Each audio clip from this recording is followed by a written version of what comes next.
നമസ്കാരം. എൻ്റെ പേര് ഡേവിഡ്. ഞാൻ ഇന്ന് പറയാൻ പോകുന്ന കഥ ഒരു എലിയുടെയും സിംഹത്തിൻ്റെയുമാണ്. പണ്ട് ഒരു എലിയും സിംഹവും ഒരു കാട്ടിലുണ്ടായിരുന്നു. ഒരു ദിവസം ആ സിംഹം ആഹാരമൊക്കെ കഴിച്ചിട്ട് കടന്നുറങ്ങുമായിരുന്നു. അപ്പോൾ അതുവരെ തന്നെ ഒരു എലി ഇവിടെ കളിക്കാൻ തുടങ്ങി. ആ എലി അറിയാണ്ട് സിംഹത്തിന്റെ മേത്തോട്ട് വീണു. സിംഹം ചാടിയിട്ടു. സിംഹം എലിനെ പിടിച്ചു. സിംഹം പറഞ്ഞു, നീ ആരാതെ എന്റെ ഉറക്കം കളിയാണ്.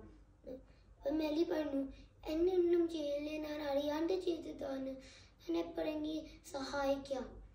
അപ്പം സിംഹം പൊട്ടിച്ചിരിച്ചു.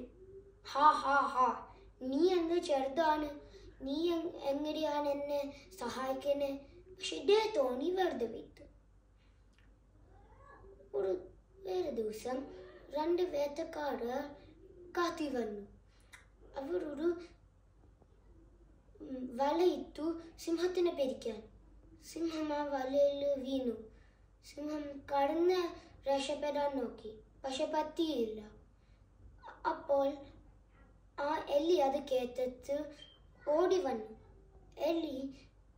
എലിയുടെ പല്ല് വെച്ച് കടിച്ചു മുറിച്ചു.